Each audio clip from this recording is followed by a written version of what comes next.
Accounting equation and Excel. Pay sales tax to the government. Get ready and some coffee because we're about to learn the accounting foundation, the accounting equation using Excel. We are in Excel. If you don't have access to this workbook, that's okay because we basically built this from a blank worksheet but started in a prior presentation. So if you want to build this entire worksheet from a blank sheet, you may want to begin back there, or else you could just create your own worksheet as we go, or possibly just follow along with good old paper and pencil. If you do have access to this workbook, though, 4 tabs down below: example, month 1, practice, month 2, example, in essence, the answer key. Month 1, prior month of operations, the practice tab having pre-formatted cells, so you can practice the practice problem with less Excel formatting. Month 2, the tab that we will be working in, current month of operations, where we started with a blank worksheet, but are basically working within a template at this point in time. However, we will be adding to that template as needed as we go, practicing our Excel tools and formatting as we do so. Let's go to the example tab to get an idea of what we will be doing. Remember that we're basically building our bookkeeping system using the accounting equation as our trial balance, from which we will construct our major financial statements: balance sheet, income statement, statement of equity, noting that that income statement can sometimes be called the profit and loss report. This time we're dealing with taxes, and note that the double entry accounting system is a universal type of concept that can be applied anywhere, although obviously the currencies will be different. Where the problems come in learning the double entry accounting system in different locations that we can apply to our bookkeeping processes, are when laws and regulations come into play. One of those specifically with regards to effects on bookkeeping is, of course, taxes. So when we think about taxes, that's going to throw a big wrench into the bookkeeping system for multiple different reasons. And one of those reasons is that, of course, it is going to be different from location to location. Now, the concepts of taxes are pretty laid out, pretty already thought out, because different governments throughout history have applied every tax every which way, right? So it's not like there's new kinds of taxes. It's just the idea of what type of a tax is being applied to the location that we are in order to pay for the governmental items, the goods and services on the government side. The infrastructure and hopefully some protection, some police and whatnot would be nice, to keep us safe and whatnot. But so how are we going to collect the taxes? In the United States, we have a federal income tax system, which is an income tax, which is taxing income, of course. But on the state side of things, they have to take care of the federal government's in charge of like the military mainly and whatnot, keeping us safe from foreign invasion and whatnot. The state is there then allocated the job of keeping us safe internally, like police and whatnot within the state. So how do they collect their taxes? Well, that might differ from state to state. So some states are going to have basically a sales tax, which is in essence a usage tax. If you're in other countries, you might have a similar kind of concept. What's the type of tax that's being applied? If it's a usage tax, then the concept will be similar here, that you can basically apply out. The idea here being that the government is going to apply the tax on the people purchasing the items, right? Purchasing the goods and services. But to do that, they're going to force the seller, the vendor of the goods and services, to be the tax collector. So when the sale happens, the vendor, the seller, must collect the sales tax, increase their sales price, in essence, by the sales tax, and report the sales tax that they have received, not generally as revenue, but rather as a collection on behalf of the government that they're charging, in essence, to the person that is purchasing. And then they're going to have to pay that at some point in the future to the government. So that's the general concept of a sales tax, which again, in the United States, we would typically apply depending on the state that we are in. So in prior presentations, we talked about collecting the sales tax. When does that happen? When we have a sale, of course. The forms related to the sale are typically an invoice, if it's a sale that was made on account. And then we have a sales receipt, which is the type of form that you might use if you get paid at the same point in time you provide the goods and services, like at a cash register type of situation. So every time we recorded a sale, we increased the sales tax payable account. And so that was here. This account was going up every time we entered a sale in the liability account. And now, of course, we need to pay off that sales tax payable. So that's basically where we are at. So let's go to the month 2 tab and continue our discussion over here. So if I go into month number 2, we see that we have the sales tax payable here as a liability. Now, note that a lot of times this will confuse people when you're doing like taxes, for example, income taxes in the United States rather than sales taxes. A common question that you'll get from a client is going to be, hey, wait a second, I paid a ton of money for sales taxes. Why isn't the sales tax showing up over here as an expense, which is good for income taxes because it would lower my taxable income? So that obviously they're going to ask that question. They're going to say, hey, look, I should have an expense for sales tax because that was a huge expense that I've been paying all year to the government. I've been writing a check or sending an electronic transfer. And the reason we don't typically have a sales tax expense is because it's off balance sheet. Both the revenue side and the expense side is off balance sheet. So that's something that we want to kind of keep in mind from the bookkeeping side of things. If we set up our reports properly in software like a QuickBooks or a Xero, and we have to charge sales tax, a type of usage tax, then the software hopefully will calculate that tax for us every time we generate those forms, and then increase the amount that we're going to charge on those taxes. However, that increase is not going to be recorded in sales because the idea is it's not really income. We're collecting it on behalf of the government. Therefore, it goes and increases the sales tax payable. Now, you can imagine a system where it would increase sales. You could say, hey, look, I'm the one that's getting charged the sales tax. You can make the argument economically. The business is basically paying the sales tax. What they're doing is increasing the sales price, and then they're paying the expense of the sales tax. So why don't I increase sales by the full amount that I'm charging? And then I write an expense off for sales tax payable. It would come out to the same net income, and that would kind of make sense. But again, the government wants to at least have the patina, at least it look like you're not the one paying the taxes as the business. You're just the one that's collecting the taxes, and therefore it shouldn't be included in income, and it also shouldn't be an expense. Instead, it's going to go off income statement on the balance sheet, increasing the sales tax payable. Now, just want to point out that if you're not in a system where you can easily properly calculate the forms of an invoice or a sales receipt, then you might have to basically, include sales tax into, in essence, the sales price of the items that you're selling, because the software, you're not using the software to calculate the sales tax every time.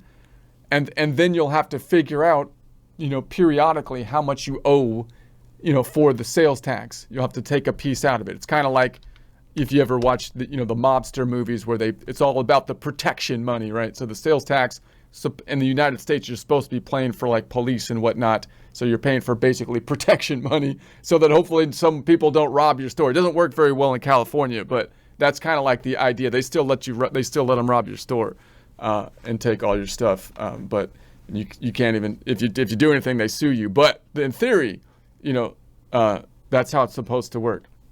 So that's going to be the idea. So then, of course, what's going to happen is we're going to have to pay the sales tax. Now, general rule with paying the sales tax, you got to know, when is it going to be paid? It's going to be paid sometime after collection. So you might have to pay it like monthly. You might have to pay it quarterly. You might have to pay it yearly based on the level of sales and the location that you are in. So we have to basically, the software often is helpful with that, because software will often have the laws and regulations kind of encoded into the software so that it can properly, hopefully, calculate the rate, help you to calculate the taxes, and help you to calculate any sales tax forms that you have to do in order for reporting requirements to show that you have paid the proper sales tax. So software gives another added benefit from that. Now, also realize that when we pay the sales tax, what form is it going to use? well, we're going to decrease cash. So you would think it would just be like a check form, or if it was an electronic transfer, which it's likely to be because they almost require electronic transfers for most government payments these days, at least in the United States, you would think it would be an expense form. And it is, but it's another kind of special one because most software like a QuickBooks, for example, will have its own little widget that tries to put sales tax in its own category, its own little functionality so that the software can help you to properly calculate the sales tax and then calculate the payments on the sales tax and then also help you with the reporting requirements that you may need to do to basically prove that you did pay the sales tax. So that means when we generate the form, although it's basically just a check form or an expense form, it'll be a special one typically if you're using the full functionality of, say, a QuickBooks type of system. However, you might not be using the whole functionality of the QuickBooks system and still be subject to the sales tax, in which case you're just going to write a check or an expense type of transaction, and you're going to have to do a little bit more manual calculation to make sure that you're properly calculating the amount that is due for the sales tax. For our purposes, we're just going to imagine that we have to collect the sales tax and then pay the sales tax every month. So in other words, we're going to have the month that has passed, January has passed, and then we're going to imagine we have till the end of February to pay the sales tax that we collected in January. And then February will go by and we'll charge the sales tax in February when we make sales subject to sales tax. And then in March, we'll pay the sales tax for February, right? So there's going to be this lag time because we're not paying the sales tax as they happen. We're going to go back and pay it at the future. So the next thing is, well, how much do I owe then? I'm going to have to look at my general ledger where I have basically the sales tax payable here, looking for the sales tax that was owed as of the end of last month, because the current month sales tax isn't due until next month. So oftentimes, again, in like software, you can run a report to do that, but it's pretty basic report. You could basically, if everything's running smoothly, just look at the general ledger of the sales tax for the prior period, basically would be the general idea. In our case, it was the beginning balance numbers. So as of the end of last month, which is on the prior period tab over here, if we looked at the end of the prior period tab, that would flow over to the beginning of our tab here for the sales tax, and then we have the current activity for the current month. So we're currently at sales tax payable of $2,898, but only $2,344 were from sales prior to this month, and therefore we're just going to pay off at this point in time the $2,344 for what is due at this point in time. All right, and so then let's go back on over here and say that this is going to be a 228, the end of the month. We're going to say pay sales tax to the government. We're going to pay our protection money here. So you better pay your protection money, but you keep letting people rob my store over and over again. That you need to pay your protection. I don't feel protected. Why do I? Then I'm going to say sales tax payable. This is going to be negative of this amount up there, 2344. There we have it. And then I'm just going to say the other side is going to be a decrease to the checking account, which would be in form terminology, once again, a type of check form or expense form, if you will, but oftentimes a special one if you're using the full functionality of a QuickBooks system. And that's basically it, straightforward. Nothing's happening to the income statement. I'm going to put the zeros across the board. Nothing's happening to the income statement. Be ready if you're in tax preparation in the United States for someone to ask you, where's all my sales tax? Why aren't I getting a deduction for that? Why? Because you didn't record the income in the income statement. If you did, then we're going to have to figure something out, because that's not the way the government recommends to do it, although I can understand why that would happen. Then you have to deal with that, right? But normally, if it's off the income statement, both the income and the expense are off income statement. That's the reason. So we're going to hold down control. We're going to underline this one. And then we're going to bring down the balance, baby. Let's sum this bad doggy up. Equals the sum of the prior balance plus the current activity. We're going to copy that one. Control C. Hold down Shift all the way to the right. Boom, boom, boom, boom. Pasting it. Formulas only. Formulas only. There we have it. Let's pull down our summary over here. So if I pull it down one time, we can see assets went down by the payment and liabilities went down. Nothing happening to equity, including the entire income statement. Here's our ending balances. Let's put an underline under these ones. So there we have it. And so now sales tax has been paid down, and we still have sales tax left, still owed, of $554 about, because those were from sales of the current month, which we're not due to pay yet. And so we'll pay them next month. So that little bit of lag can actually be a little bit confusing to deal with. But once you get it down, it's not too bad. But we have to, if you don't get that down, it's also a little confusing to do the reconciliation reports that you might have to give, where basically you're going to tell the government, these are the sales that I made subject to sales tax. This is the sales tax rate that I'm subject to, and this is how much I actually paid you. So in other words, it would be like an informational type of form. That's how a lot of stuff will typically often work with taxes. Similar if you're in the United States to an income tax, in which case, in theory, what should happen is you pay them all year on the income tax with deductions from your W-2 or with estimated tax payments. And then when you file the Form 1040, if it wasn't such a complex system, if it was just like a flat tax, it should just be a reporting. It should just be a reporting form. You should just say, hey, look, this is the income that I made. This is how much I owe you based on the tax rate, and I already paid you that.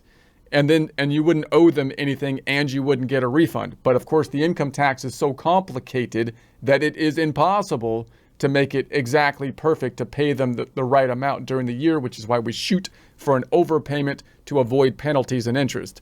But with things like payroll taxes, because it is more of a flat tax, then it's a reporting form. So payroll taxes are quarterly in the United States, where we basically, as we process payroll, we pay the taxes, and then we give them a quarterly report saying, hey, look, these are the wages subject to the payroll taxes. Here's the calculation of the payroll taxes using a nice flat tax, in essence, of it. And here's what we already paid you. So there's no refund or amount due. Typically, similarly with sales tax and usage taxes, where you're basically going to pay, the taxes in whenever you're subject to the tax, and the summary form, which might be due monthly, quarterly, or yearly, is once again usually just an informational form saying, hey, look, here's the income that was subject to sales tax. Here's the sales tax rate. Here's the actual sales tax liability. Here's how much I already paid you in sales tax. Therefore, nothing due and nothing refunded typically.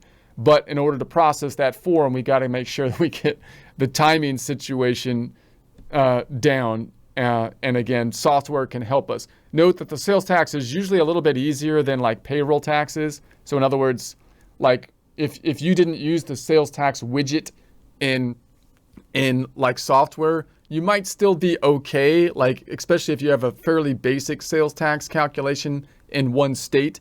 Whereas if you have multiple states that you have to deal with sales tax, that gets more complicated because you have different rates that you have to deal with. But you might be able to like manually calculate the sales tax even if you're not using the widget to kind of calculate the sales tax in software.